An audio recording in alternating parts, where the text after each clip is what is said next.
My best friend Alex, 32 male, and I, 32 male, have been friends since diapers. We're basically family. After college, we both moved back home to live at home and get our feet underneath us. Alex started dating Stella, 35, a lovely girl around 4.5 years ago, and from the get-go she seemed to politely dislike me. I don't know why. Oh well, c'est la vie. Alex and Stella moved across the country in 2021 after Stella earned a promotion at work. In 2022, Alex proposed, she said yes, and they set a wedding date for the end of September 2023.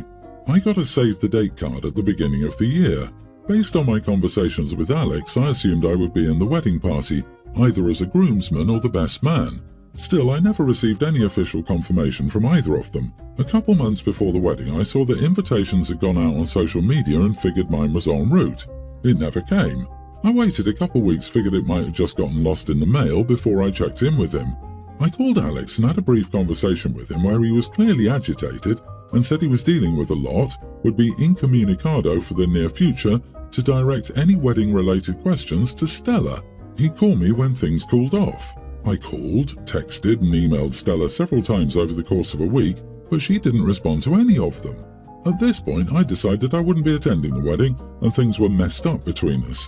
Yesterday, a little over 3 weeks after our last conversation, Alex DM'd asking if I was free to chat. I jumped at the opportunity to get some answers. After exchanging pleasantries, Alex jumped right into a spiel, saying that he knew I was super busy with work and dealing with a lot of personal stuff. Still, he'd love it if I could attend his wedding, even just as a guest, and he wanted to know if he could do anything to help make that happen. I just blurted out that I'd love to, but hadn't received an invitation. Alex stared blankly at me and said, "What?" I just kind of verbally vomited out that I hadn't received an invitation. That was the reason I called him a few weeks ago, that I contacted Stella about it but she never got back to me and left me on red, and that I'd no idea what he was talking about me dealing with too much to be involved in the wedding. After a very pregnant pause, he said he needed to go sort things out, and he called me when it was done. My phone has been blowing up since, with wedding attendees asking me what the heck happened and why the wedding might be off now. My girlfriend has reaffirmed to me that I did nothing wrong, but I've had people from all sides saying I stuck my nose where it didn't belong and caused a stink, which is really messing with my head. It was mostly extended family calling, and Alex's immediate family was just confused. Am I the idiot for telling my best friend why I wasn't attending his wedding? This mix-up wasn't an honest mistake. Look at what he said. These are the words of someone who's been lied to and sold a bill of goods about your attending the wedding. And what's this about Alex being in the process of inviting you? The bride and groom make the guest list together, send out invitations, and see how many can come. That's it. In your case, Alex wanted to invite you, but Stella said, "Oh, he's not sure he can come, he's swamped with work, etc., etc., when in reality, you weren't even invited. If everything's blowing up, it's because Alex discovered the truth about Stella, what she did and what she's really like. And people saying you stuck your nose where it didn't belong are just trying to cover for Stella. Not your fault and not the idiot. It also sounds like Alex had wanted him there as more than a guest, and because of Stella's lies, that didn't happen. The fact that the entire wedding might be called off makes me think Alex just put the pieces together, that Stella may have done this to more than one of his friends, and that's why he sounded so desperate when he reached out to OP, having no idea why so many of his other friends were too busy to attend his wedding. He also moved cross-country after her promotion. Can you imagine him going through the RSVPs and seeing gaps where his friends and family should be? How many of his family and friends got the save the dates, but no invite? This is a real red flag if she lies to him about who can come to their wedding. I will guarantee you that Stella lied to him. The wedding is off because he caught her in her lie. I'm a surgical fellow, kinda like a resident, and I work 7 a.m. whenever, sometimes earlier like 4 p.m, sometimes later like 7 p.m, but usually home between 5 and 7 p.m.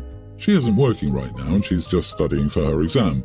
I personally think to an excessive amount she's a type A and worried she'll fail when she's never failed an exam in her life.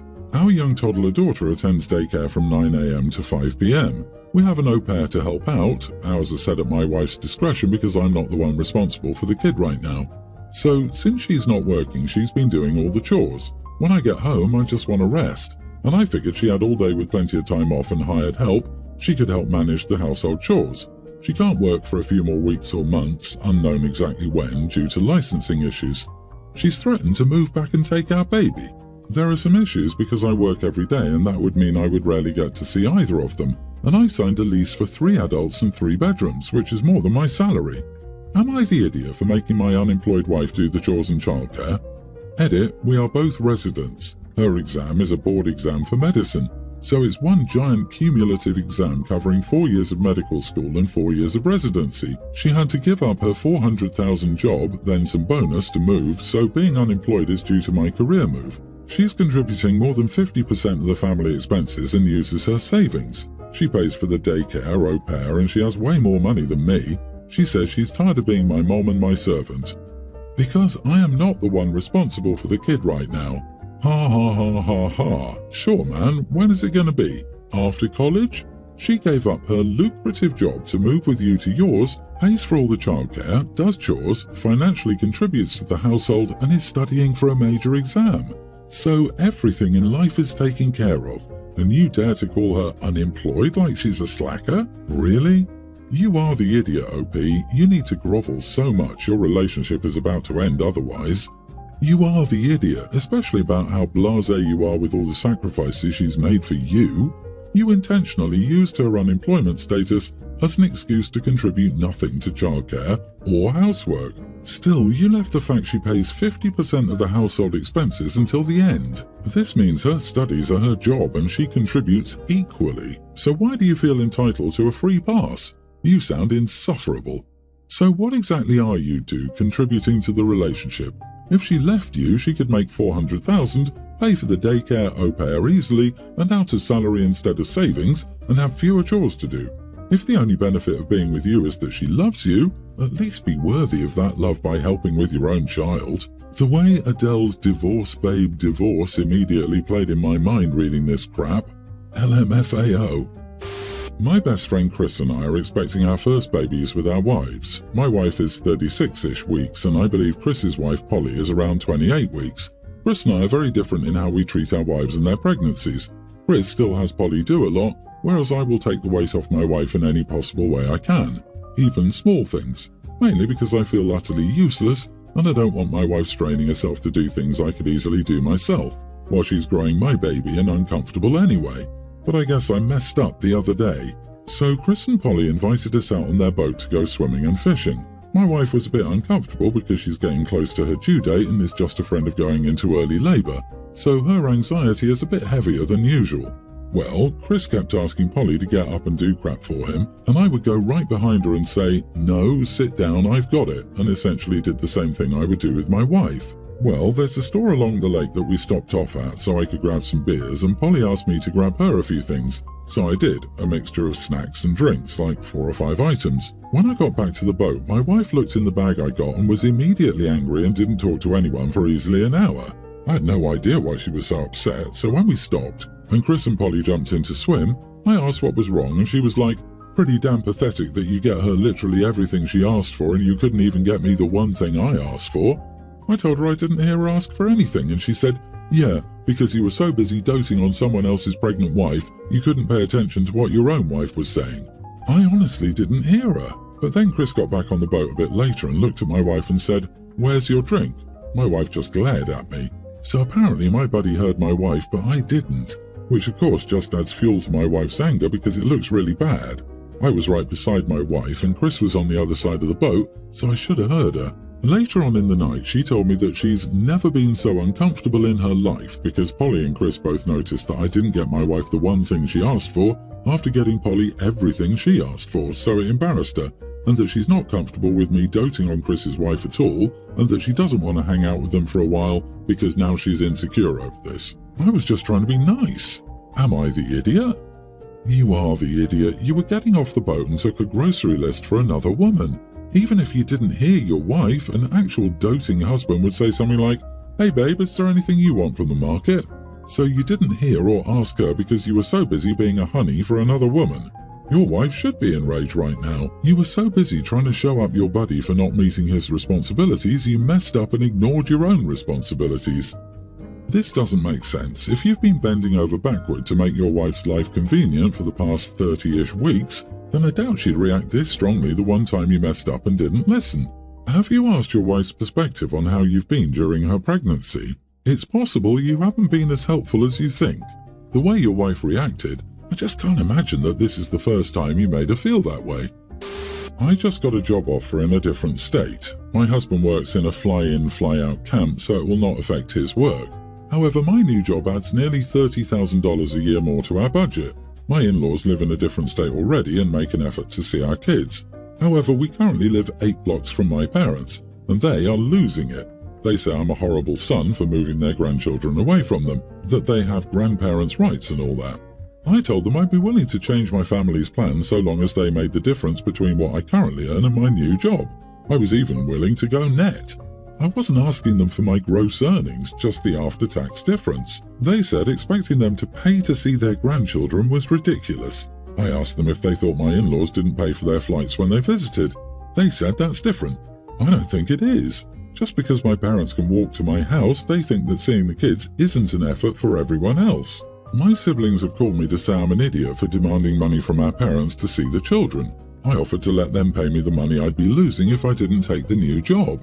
Then they figured out my parents didn't tell them the entire story. Now there's a big family fight because one has a job that may require him to move, and my brother will likely move after he completes his post-grad. I don't actually want my parents' money. I want them to understand the money they're asking me to give up. Not the idiot, and grandparents' rights are not a thing except in extreme situations. If a child is left orphaned and grandparents have a right to seek custody, they're free to come visit you whenever, I'm assuming, and if they care that much, why don't they move to your new town? I get that you're not actually asking them for money, but making them realize you cannot give up this job opportunity just so they can live close. Also, the fact they threaten the grandparents' rights crap makes them huge idiots. If they're willing to threaten to take children away from their parents simply because they don't get their way, then they shouldn't have access to those kids. It's not the 1950s anymore, and we don't have grandparents and parents and kids living in the same household or town anymore. With the modern economy, the nuclear family is now the norm and not the exception. You have a fantastic opportunity for a new job with much better pay. The only people who can make the decision on whether or not to pursue that opportunity are you and your spouse. If they can't understand that, they are selfishly expecting you to tailor your lives around them instead of doing what's best for you and your children. My sister Laurel, 30, had her second child a month ago. Her oldest is a young toddler. During Laurel's first pregnancy, she asked different family members, except me, if they were dying to know what she was calling her baby and whether they wanted to guess the name she'd chosen. One or two maybe gave a guess, but everyone told her they could wait until she and her husband were ready to announce. Her oldest, her son, she named Theodore. Her daughter is Mildred. During the second pregnancy, she asked the same questions, but still not to me. She got pretty much the same responses this time from those she asked as well. A few days ago, we were gathered for our brother's birthday and Laurel was asking if anyone had any thoughts on her kids' names. I didn't consider myself included in this because she didn't look at me but looked at everyone else. People were like, not really, and things were ever so slightly awkward. Laurel asked why nobody was excited to find out her kids' names and why nobody had a big reaction. Our brother said he guessed what her kids' names would be like because of how she named her dogs. Dorothy, Stanley and Eleanor, and he said she never hid the fact she likes really old names from anyone. Laurel was like, what does that mean? The really old names part. My brother shrugged. Nobody else answered. Laurel got very upset and said she'd expected a lot more excitement and enthusiasm for everyone except for me because I like weird trendy names. But she thought everyone else would say what a great taste she had in names. I told her nobody cares what she named her kids except for her. Nobody ever cares about what other people name their kids, unless it's really crazy or they really care about names and stuff. She said that was so rude of me, and I behaved like the bratty little sister who had no taste at all. Am I the idiot? I feel so bad for the little girl Mildred. She's probably going to be teased for her name. At least Theodore can go by Theo or Teddy. Not the idiot, she sounds like a snob. Also, this sounds like she's got a big main character complex. No wonder you got annoyed.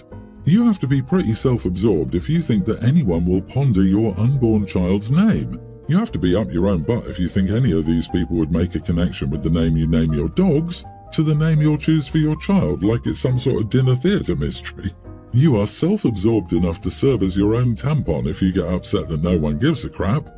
Someone needed to tell her eventually.